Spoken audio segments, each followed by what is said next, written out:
बनाओ कीर्तिमान सबसे ज्यादा मतदान में आज हम पहुंचे हैं उज्जैन विधानसभा में। उज्जैन की उत्तर विधानसभा अति महत्वपूर्ण विधानसभा है, जहां से लगातार 4 बार पारस जैन विधायक रहे हैं। इसके पहले एक बार हारे थे और उसके बाद 2 बार पूर्व में विधायक रहे हैं। लगातार 6 बार का विधायक का कार्यकाल रहा है। विधायक को लेकर आम जनता क्या कहती है, क्या जो वादे किए थे 2018 में वो पूरे हुए हैं, कितने काम धरातल पर हुए हैं, इन सबको जानेंगे। आम जनता की राय, पहुंचेंगे कॉलोनियों तक, उद्योगपतियों से चर्चा करेंगे कि क्या उनको जो वादे किए थे चुनाव में वो कितने पूरे होते नजर आए हैं। उत्तर विधानसभा में मौजूद हूँ और पारस जैन यहाँ पर विधायक है। मंडी के अंदर पहुंचे हुए। मंडी में जो भाव है वो यहाँ पर लगाया जा रहा है। नीलामी चल रही है गेहूँ की, अलग अलग नीलामी जो है वो यहाँ पर की जा रही है। व्यापारी वर्ग मौजूद हैं। क्या स्थिति है यहाँ पर चुनाव की? मंडी में जो व्यवस्था है वो काफ़ी अच्छी है। बीजेपी का भी व्यवस्थाएं सुधार रही है और आने वाले समय में हमें उम्मीद है माननीय मंत्री जी से और विधायक जी से कि जो मंडी में भी सुविधाएं की है उससे ज़्यादा की जाए और जो व्यवस्थाएं कुछ कमी बेसी है उसको भी सुधार किया जाए। अच्छा, विधायक जी आते हैं, मुलाकात करते हैं आप लोगों से? विधायक जी चूँकि मंडी के व्यवसायी हैं तो उनसे आते रहते हैं, मंडी में मिलते रहते हैं, उस सुविधाएं। अच्छा, क्या कुछ वादे थे जो चुनाव में किए थे जो पूरे हुए हैं? मंडी व्यापार संबंध में जो विधायक जी के वादे थे वो करीब करीब पूरे हुए। हम चाहते हैं आने वाले समय में किसान और जो हमालों की व्यवस्था जो अव्यवस्थित हो रही है, सरकार को जो गेहूं लेना चाहिए एमएसपी पे मंडी से परचेस करना चाहिए, जिससे अव्यवस्था नहीं फैले और व्यापारियों और किसानों में जो विवाद होते हैं वो ना हो। व्यापारी और किसानों में विवाद ना हो। विधायक जी आते हैं, मुलाकात करते हैं आप लोग? माननीय श्री पारस जी जैन साहब और मोहन जी यादव साहब जो मंत्री पद पर हैं, दोनों ही विधायक उज्जैन इस मंडी को ए ग्रेड की मंडी है, इससे कहीं और हाईटेक बनाना चाहते हैं। उसमें किसानों का, व्यापारियों का और हम्मालों का पूर्ण योगदान और मंडी समिति का पूर्ण योगदान विधायक जी को मिलता है और विधायक जी का पूरा समर्थन और ध्यान हमारी मंडी की ओर केंद्रित रहता है और सारी सुविधाएं उपलब्ध करा रखी हैं। अच्छा, जो चुनाव में 2018 में जो वादे किए थे क्या पूरे हुए हैं वो आप लोगों के? जी बिल्कुल। बीजेपी द्वारा जो घोषणाएं मंडी के लिए, उज्जैन के लिए की गई, माननीय श्री मोहन जी यादव एवं श्री पारस जी जैन साहब द्वारा एवं सांसद जी द्वारा सारे कार्य हमारे यहाँ पूर्ण किए गए। क्या क्या कुछ ऐसा काम हुआ है जो? बहुत सारी चीज़ें हैं मंडी में। जिस प्रकार के डेवलपमेंट हमें चाहिए थे, सड़कें जो पहले काफ़ी ख़राब अवस्था में थी, शेड्स नहीं थे मंडियों में, आज आप जाइए जिस प्रकार के शेड उज्जैन मंडी में हैं बने हुए, आप पूरे हिंदुस्तान की या मध्य प्रदेश की किसी भी मंडी में चले जाएंगे तो इस प्रकार के शेड्स नहीं मिलेंगे। तो वो किसानों के लिए भी और व्यापारियों के लिए भी काफ़ी हितकारी है। अच्छा, आप भी यहाँ मंडी में ही हैं? हाँ, हमें भी मंडी में हूँ भाई साहब। अच्छा, क्या लग रहा है, क्या क्या सुविधा है और मंडी में बढ़ना चाहिए लग रहा है? तो बढ़िया है साहब। अब इसमें भी जो है हमारे मंत्री जी जो है कमल पटेल, उन्होंने घोषणा की है पाक्षिक बंद करने की, वो भी बंद किया जाए या और जो लीज रेंट जो है वो 99 साल की वापस की उन्होंने घोषणा की है, करना चाहिए, वो भी होना चाहिए। क्षेत्रीय विधायक है पारस जैन, वो आते हैं, मुलाकात करते हैं? वो भी आते हैं, बिल्कुल मुलाकात भी करते हैं, खुद व्यापारी भी हैं, वो भी है। अच्छा, कुछ परेशानी या समस्याएं होती हैं तो उनका निराकरण कैसे करते हैं? उनका निराकरण मंडी कमेटी भी करती है और किसान जो नेता है वो भी आते हैं, वो भी करवाते हैं। अच्छा, ऐसा कोई काम जो रुके हुए हो विधायक? अभी तो और कोई अभी तो कोई रुके हुए नहीं, बस यही 2 काम है। 99 साल की लीज होना चाहिए वापस, क्या और जो है ये जो पाक्षिक जो है ये बंद होना चाहिए, जो हम 15-15 दिन में देते हैं, उन्होंने घोषणा की है कमल पटेल साहब ने। अच्छा, क्या हम्माल हैं आप? नहीं, मैं किसान हूँ। किसान है। क्या व्यवस्थाओं की कमी लग रही है? व्यवस्था सर, जब पानी आता है ना तो हमारे को बाढ़ डालनी पड़ती है।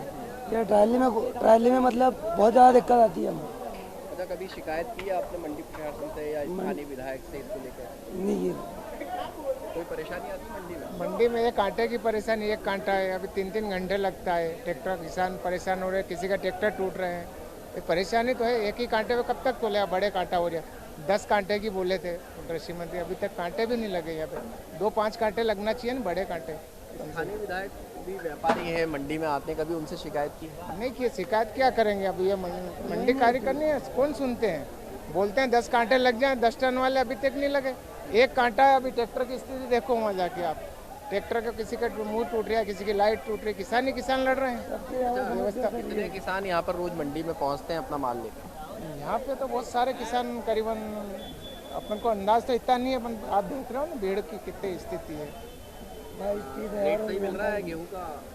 रेट तो गेहूं के ऊपर है, गेहूं के ऊपर है। कल से डाउन कर दिया इन्होंने 200-300 रुपये रेट के ऊपर। तो जैसे गेहूं ऐसा रेट मिलेगा, सब एक जैसे तो बिकते नहीं कलर के। अच्छा, जो तुलाई है, सरकारी तुलाई चल रही है? चल रही है, मिल रहा है 2125 का जो रेट 21-25 स्लॉट वगैरह बुक हो रहे हैं? सब हो रही। हाँ, समस्या तो गेहूं का रेट तो डाउन है भाई साहब। खाने का गेहूं में जो 2300 बिक रहा है यहाँ मंडी में और 2100 तो समर्थन मूल्य है, तो जो खाने का तो अच्छा बिकना चाहिए ना। ये लोकल गेहूं यहाँ सामने ही है, ये 2300 ही बिका है। इसको लेकर ये पिछले कई दिनों से समस्या चल रही है कि जो किसान का माल है उसको व्यापारी कम दामों में भी खरीद रहे हैं, कि उसको या तो कम उसका माल बता रहे हैं कि कम क्वालिटी का माल है, क्वालिटी वाइज पैसा देना चाहिए। इसको लेकर भी कई बार शिकायतें की, विधायक जी से की शिकायत? अभी नहीं करी ना, कोई बोलने को तैयार नहीं, किसान लोग ही नहीं बोलते हैं। ये आपके सामने अभी नीलाम कर रहे हैं, आप खुद देख लीजिए क्या बोली लगा रहे हो। क्या रेट मिल रहा है? क्या 2300 का ही मिल रहा है और 2125 तो समर्थन मूल्य, तेजस पोषक वही जा रहे हैं। तो खाने का गेहूं का रेट तो अच्छा मिलना चाहिए। हाँ, 1800-1900 बिक रहे हैं सर, 1800-1900 बिक रहे हैं। वो 1900 बिके, हमारे गेहूं 1900 बिके सुबह तेजस गेहूं के। क्या करें उसमें, किसी तो समर्थन मूल्य है तो 2125 तो समर्थन मूल्य ही, क्या खाएंगे। और सुबह के लगे है तो 4 घंटे में तो कांटे में पहुंचे हम। ये देखो ये टॉप माल है, ये समस्या, कांटे की भी कमी है यहाँ पर, कांटे कांटे की समस्या है साहब। तो किसानों में कहीं ना कहीं तोल कांटे को लेकर नाराजगी जरूर है कि स्थानीय विधायक ने वादा किया था कि तोल कांटे बढ़ाएंगे, लेकिन तोल कांटे नहीं बढ़ाए। उसके साथ ही शेड की यहाँ पर बात की जाए तो जो शेड में बारिश में किसानों को यहाँ पर परेशानी होती है, उसका सामना यहाँ पर किसानों को करना पड़ता है। बड़ी दूर से किसान जो है वो मंडी में अपना माल बेचने के लिए पहुँचता है और तुलाई में जब वक्त लगता है तो जो ट्राली का भाड़ा वो भी लगातार बढ़ता जाता है। ऐसे में किसानों को खासी परेशानियाँ हो रही हैं। पिछले दफे हम जब चुनाव में गए थे तो हमारा पहले एक स्विमिंग पूल का मामला था, उसको हमने पूरा बना दिया है और 8 करोड़ की लागत से नगर निगम ने बनाया। और एक जमनाश्रम हाल जो कि पहले नेशनल लेवल का हमने बनाया है, उसकी लागत भी 7 करोड़ है। पहले जब मैं शिक्षा मंत्री था, जब मैंने प्रारंभ किया था और उसमें मैंने 1 करोड़ रुपये की राशि दी थी। धीरे धीरे करके आज वो 7 करोड़ का कंप्लीट हो गया, उसका भी हमने लोकार्पण कर दिया है। अब नेशनल के जैसे भी कोई गेम होंगे जमनाश्रम में तो वो वहीं होंगे। एक ज़रूर है कि मलखम के लिए अकादमी के लिए बनना है, उसके लिए जगह पर्याप्त तो मिल नहीं रही है। मेडिकल कॉलेज की हमारी घोषणा है, उस घोषणा में जैसी जगह मिलेगी तो सरकार जल्दी से मेडिकल कॉलेज बनाएगी। हमने जितनी घोषणाएं की थी वो सब हमने पूरी कर दी। उज्जैन की उत्तर विधानसभा की उद्योगपुरी में मौजूद हूँ। उद्योगपति मेरे साथ में मौजूद हैं। क्षेत्र में कई मूलभूत समस्याएं हैं, परेशानियां हैं। आपके इधर विधायक कौन है? विधायक पारस जी जैन है और विगत 7 बार से विधायक है पारस जी जैन उज्जैन उत्तर में। अच्छा, विधायक जी आते हैं, मुलाकात करते हैं आप लोगों से? हाँ, विधायक जी सहज उपलब्ध रहते हैं, विधायक जी मिल जाते हैं हमेशा। जो कार्य बताते हैं वो कर देते हैं। बाकी फिर भी आजकल अभी जो देख रहे हैं आप, यहाँ पर जो सड़क है, पानी है, उसकी समस्या यहाँ पर है। और जो ये अभी स्थिति है, बारिश के अंदर स्थिति बहुत ज़्यादा खराब हो जाती है। विधायक जी उपलब्ध भी रहते हैं, जो कार्य हो सकता है वो कराते हैं। यहाँ पर मूलतः सबसे ज़्यादा टेक्सटाइल उद्योग है और टेक्सटाइल उद्योग में मंदी का दौर चल रहा है और लगभग 50% के लगभग भी कार्य अभी वर्तमान में हो पा रहा है। अच्छा, इस बार उद्योगपति ने क्या मूड बना रखा है, किसको इस बार जिताने वाले हैं? अब उद्योगपति ने क्या मूड बना रखा है वो तो अगर किस चीज़ से प्रभावित होते हैं, यहाँ की मूलभूत समस्या से रहते हैं या फिर जहाँ वो निवास करते हैं वहाँ अगर उनको सुविधाएं मिल रही है और उससे संतुष्ट हैं तो वापस हो सकता है इन्हीं सरकार को दे। और इस जैसी यहाँ असुविधा है वैसी असुविधा उनके निवास पे और बाकी कार्यों में भी है, उनके बिजनेस में भी है। तो वो निश्चित रूप से सरकार बदलना चाहेंगे या फिर अपने विधायक जी से असंतुष्ट रहेंगे तो निश्चित रूप से दूसरी जगह देंगे। कई असुविधाएं, मूलभूत सुविधाएं मिलना चाहिए, क्योंकि एक फैक्ट्री संचालन का अगर करना है तो वहाँ पे मूलभूत सुविधा होंगी तो व्यापार भी बढ़ता है। कितनी बार आपने इसको लेकर विधायक जी से चर्चा की है? विधायक जी ने आपको बताया है कि इस बार बन जाएगा? कितने समय से मांग कर रहे हैं आप? चर्चा तो कई बार हुई है उनसे। यहाँ पर हमने अनशन भी रखा है कई बार इस रोड की और जो दूसरी मूलभूत सुविधाएं पानी की है या मेन सुविधा है तो रोड की और इस चीज़ की ज़्यादा रहती है हम लोगों को। बारिश में काफ़ी परेशानी आती है। बात और मुलाकात इसके बीच में ही रह जाती है उद्योगपतियों की बातें। ये तो आप लोग भली बात ही समझेंगे कि बात और मुलाकात जब आवश्यकता है प्रतिनिधि को तो मुलाकात है और जब हमारी आवश्यकता है तो बात ही बात है। क्या लग रहा है, अब मुलाकातें तो कई हो गई हैं, लेकिन अब भी जो स्थिति है उद्योगपुरी की देखी जा रही है कि यहाँ पे बारिश में क्या हाल होते होंगे अगर अभी धूल मिट्टी इतनी उड़ रही है तो? बस तालाब की जो आपने समस्या देखी है कि वही हमारे यहाँ पानी का तालाब रहता है, सड़कें कम तालाब ज़्यादा रहती है, ऐसे में गाड़ियाँ भी फंसती हैं, सब होता है, फंसती भी है, गिरते भी कितनी बार है, शिकायत रोज का ही काम होता है, सब चीज़ें होती है कि पर उसका कोई समाधान तो ही नहीं, इसलिए आदी हो गए हम भी इन सब बातों के। 4 बार से तो अभी कंटिन्यू है विधायक जी, उसके पहले 1 बार हार के 2 बार कंटिन्यू रहे हैं, मतलब 30 साल का कार्यकाल रहा है। 30 साल में अकेले विधायक जी का ही दोष नहीं है, पूरा प्रशासन इसके लिए जवाबदार है। हम सिर्फ विधायक जी पे दोष डालें कि विधायक का अकेले का दोष नहीं होता है किसी भी कार्य में, पूरा प्रशासन का दोष होता है कि जो भी हमारी नगर निगम है जो हमसे कर वसूल रही है, शासन जो कर रहा है, अकेले विधायक का एक फर्ज बनता है कि जो विधायक निधि आती है, अगर कई उद्योगपतियों को दिक्कत है, उद्योगपति रीढ़ की हड्डी होता है, जो भी आर्थिक गतिविधियां होती है उसमें सबसे ज़्यादा महत्वपूर्ण योगदान उद्योगपति का होता है, क्योंकि वो टैक्स भरता है। अगर उसी की यहाँ पे ये स्थिति यहाँ बनी हुई है तो इसको पार्षद तो पूरी नहीं करेगा, विधायक करेगा। विधायक निधि से अब तक काम होना था, कई बार विधायक निधि जारी हुई होगी, तो क्या विधायक निधि से काम होना था, ये नहीं लगता आपको? अनुशंसा हर बार करते हैं वो, अब उनकी भी कहीं कोई मजबूरी रही होगी, इस कारण से हो सकता है कि वो कार्य आगे नहीं बढ़ पा रहे हैं। अनुशंसा पूरी रहती है उनकी तरफ से, प्रयास पूरा रहता है उनका कि वो कोई भी कार्य करें, उनकी उपलब्धियां बढ़े, पर कहो कोई उनकी दूसरी आगे समस्याएं रहती है, उस कारण वो कार्य पूरे नहीं हो पा रहे हैं। बिल्कुल। क्या स्थितियाँ हैं अभी उद्योगपतियों की? हमारे पावर लूम सेक्टर में तो बहुत ज़्यादा मद्दी का समय है और 50% प्रोडक्शन पे चल रहे हैं हम। अच्छा, क्या क्या परेशानियाँ हैं क्षेत्र में? इस क्षेत्र में मूलभूत सुविधा की परेशानियां हैं सारी, जो बेसिक उद्योगों को चाहिए वो। कितने समय से उद्योग आप कर रहे हैं, कितना समय हो गया? हम 1970 से ही हैं, जब से स्थिति यही है। पहला चुनाव 1952 में हुआ था। हाँ, नगर निगम हमसे संपत्ति कर लेती है, लेकिन वो मूलभूत सुविधाएं नहीं देती है। बिजली भी हम हमारे सोसाइटी वाले स्वयं लगाते हैं और सड़क भी कहती है स्वयं बनाओ आप, और संपत्ति कर, कचरा शुल्क, विद्युत शुल्क, प्रकाश शुल्क सब लेती है वो, लेकिन सुविधाएं नहीं देती है। सुविधाएं के समय वो टाल देती है साके के, और सब अधिकारी और सब गली निकाल लेते हैं काम नहीं करने के लिए। बाकी बिजली की व्यवस्थाएं ठीक है, समय पे हो जाता है काम? नहीं, बिजली तो आती है, बिजली की समस्या वो नहीं है, लेकिन जो मूलभूत देना चाहिए उनको, जैसे ये स्ट्रीट लाइट्स, ये नगर निगम काम है, जो सोसाइटी वाले पर्सनल उसको पे कर रहे हैं, और संपत्ति कर, प्रकाश शुल्क, कचरा शुल्क हम सब दे रहे हैं, सारा भर रहे हैं। तो ये उद्योगपति हैं जो संपत्ति कर से लेके सभी टैक्स यहाँ पर जमा कर रहे हैं, लेकिन दबी जुबान से साफ तौर पर विधायक पर आरोप लगाने से बचते नजर आ रहे हैं, क्योंकि उद्योगपति हैं, उद्योग चलाना भी है। और जिस तरीके से विधायक का रवैया यहाँ का रहता है कि मेल मुलाकात तो करते हैं, लेकिन जो काम धरातल पर होना चाहिए वो होते दिखाई नहीं दे रहे हैं। उज्जैन की 7 विधानसभाओं में से मुख्य विधानसभा है उत्तर की विधानसभा से विधायक हैं पारस जैन, पूर्व मंत्री रहे, 2003 से लगातार विधायक चुने गए हैं।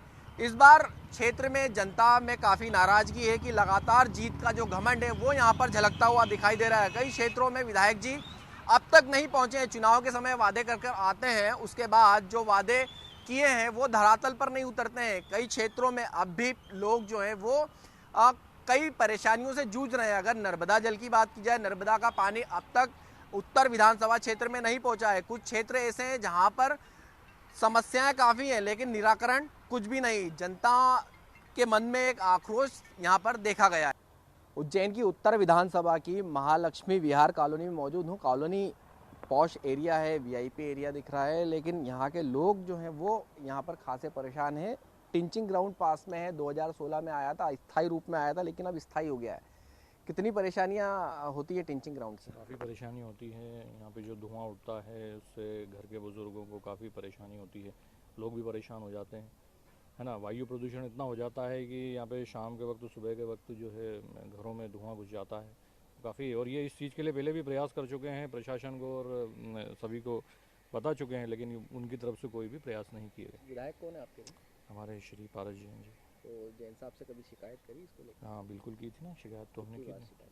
हमने एक बार लास्ट टाइम की थी शिकायत, कई बार करा। तो कई बार शिकायतें की, क्या कभी निराकरण हुआ? मुलाकात करते हैं, आते हैं वो आप लोगों के पास? वही तो हम आपको कह रहे हैं कि जो है इस पे पूरी तरह से ध्यान नहीं दिया गया है, क्योंकि ये समस्या फिर से हो गई और फिर से धुआं उठना शुरू, फिर से जलाना शुरू कर दिया उन्होंने, और फिर से वही समस्या आ रही है। तो इस पर फिर से चुनाव भी आ रहे हैं। हाँ ये बात तो है, बिल्कुल सही बात है, ये बात तो बिल्कुल सही कही है आपने।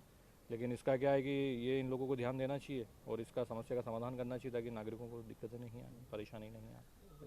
टिंचिंग ग्राउंड का जो धुआं उठता है उससे कई बीमारियां भी होती, तरह तरह की कैंसर बढ़ते हैं। तो कितने सालों से आप लोग इस परेशानी से जूझ रहे हैं? ये तो जब से लगी जब से ये हो रहा है। कितने साल? काफ़ी टाइम हो गया इसको। 30 साल से तो विधायक जी हैं। हाँ है, तो वो तो कुछ ध्यान देते नहीं है, मुलाकात भी नहीं होती, इधर कभी आते भी नहीं है। तो बाकी अब देखते हैं, अभी चुनाव आ रहा है तो अब देखते हैं अभी क्या रिक्वेस्ट रहेगी? आएगी तो होगी तो बात बताए होगा, करेंगे। उत्तर विधानसभा में और लोगों से बातें होती, मुलाकात होती है और भूल जाते हैं, उसके बाद में काम नहीं होते। उसके बाद कोई काम नहीं होता, सब चुनाव के टाइम की बातें रहती है, उसके बाद में सब भूल जाते हैं। देखिए क्या लग रहा है, फिर बात मुलाकात और फिर वही हालचाल? कुछ नहीं, चुनाव के टाइम पे उनको संज्ञान आता है कि ये अपने वोटर है, ये बाकी टाइम तो वो बात करनी पसंद नहीं करते हैं। चूँकि 30 साल से विधायक है तो उनको ये लगता है कि भाई मैं तो चुनाव जीत ही जाता हूँ, जनता की समस्या से उनको कोई सरोकार है नहीं। और सब प्रकार के टैक्सेस वगैरह सब, हम लोग तो पढ़े लिखे लोग हैं, सब टाइम से भरते हैं, सब कुछ भरते हैं, लेकिन सबसे ज़्यादा समस्या ही हमारे साथ है। कितने समय से आप रह रहे हैं यहाँ? 6 साल हो गए भैया। 6 साल से रह रहे हैं आप, बुजुर्ग हैं, कितनी परेशानियाँ होती हैं? परेशानी तो बहुत होती है, सांस की ज़्यादा मेरे को तकलीफ होती है। लाइट नहीं है यहाँ पे, नल का बोला था, नल भी नहीं आए यहाँ पे। हमारे घर से गाड़ी चोरी हो गई और यहाँ पे महालक्ष्मी गेट के यहाँ भी लाइट नहीं है, बोलने जाओ तो कोई जवाब ही नहीं मिलता है। चुनाव में वादे किए थे। हाँ किए थे। और उसमें भी कहा था कि नर्मदा लाइन जो है कॉलोनी तक पहुँचाएंगे, आई अब तक? नहीं आई ना भैया, अभी तक नहीं आई वो तो। फिर आप तो घरेलू महिला है, फिर कैसे एडजस्टमेंट करते हैं, खारा पानी पीते हैं, हमारे बाल झड़ गए, कपड़े गंदे होते हैं, बर्तन गंदे होते हैं, मांजते फिर वैसे वैसे हो जाते हैं। अब क्या करो, किससे बोलो, पार्षद से बोलो वो भी नहीं सुनते हैं। अच्छा, जो विधायक जी ने वादे किए थे क्या पूरे हुए, धरातल पर उतरे यहाँ पर? नहीं, कुछ भी नहीं हुआ, एक भी नहीं हुआ। यहाँ तो इस कॉलोनी में तो आना पसंद नहीं करते, 2 बार बुला चुके हैं उनको पर कभी नहीं आते हो। हर महीने 2, 5, 10 बार तो जाती शिकायत। तो विधायक जी को देखा कैसे दिखते हैं? फोटोओं में देखा है, आमना सामना तो कभी नहीं हुआ है। इस बार फिर चुनाव में आने वाले, अब तो नजर आएंगे? सोचेंगे, हम नजर नहीं आएंगे उनको, वो हमको नजर नहीं आ रहे हैं, वो हम उनको नजर नहीं आएंगे बस। क्या लग रहा है, आप लोग चुनाव आ रहे हैं, उम्मीद है कि इस बार आप लोगों की सुनवाई होगी? चुनाव में जो उनके एजेंडाज रहते हैं बस वो चुनाव तक ही सीमित रहते हैं, उसके बाद जब वो जीत जाते हैं सबको भूल जाते हैं। उनको आम जनता से कोई मतलब नहीं है, वो अपनी पोस्ट का नाजायज़ फ़ायदा उठाते हैं। जो जनता के लिए उनको काम करना चाहिए वो कोई काम नहीं करते हैं। 2018 के चुनाव के समय आए होंगे वोट मांगने के लिए? हाँ, आते हैं बस वोट मांगने आते हैं। उस समय आपने ये परेशानी बताई थी जो टिंचिंग ग्राउंड की 2016 से चली आ रही है? मैं यहाँ नहीं थी, मैं उस टाइम पे यहाँ नहीं थी, मैं यहाँ पे पिछले 4 साल से आई हूँ। जो यहाँ पे होंगे उन्होंने बताई होगी। ट्रेंचिंग ग्राउंड पे इतना धुआं उठता कि इवन हमको घर के दरवाजे खिड़की बंद करने के बावजूद भी घर के अंदर धुआं होता है। इतना सफोकेशन होता है, सांस लेने में दिक्कत है, घर में बूढ़े हैं, बच्चे हैं, बुजुर्ग हैं, सबको दिक्कत है। अस्थमा पेशेंट्स हैं उनको तो ज़्यादा दिक्कत है, आँखों में जलन है, बहुत सारी चीज़ें हैं। छोटे बच्चे घर के अंदर हैं, वो काफ़ी परेशान होते हैं, वो तो बोल भी नहीं पाते होंगे, तो फिर कैसे उनको मैनेज करते हैं आप लोग? करते हैं, कुछ ना कुछ तो करना ही पड़ता है। खिड़की बंद करके रखो फुल टाइम, अब वो भी फुल टाइम बंद करना पॉसिबल नहीं, घर के बाहर निकल नहीं सकते। इतना धुआं होता है कि सांस लेने में आम जनता को, अगर आप भी उस टाइम पर अवेलेबल हो आपको भी दिक्कत होगी। तो ये सभी की समस्याएं हैं। समझ जानती है आपके इधर के विधायक कौन है? मैं तो नहीं जानती देखा है? हाँ, देखा भी नहीं। देखा भी नहीं। क्या क्या परेशानियां हैं आपकी कॉलोनी में, क्या दिक्कत है? यही परेशानी है, मच्छर भी होते हैं, बदबू भी आती है, सभी पानी की भी परेशानी है। नर्मदा का पानी आता है?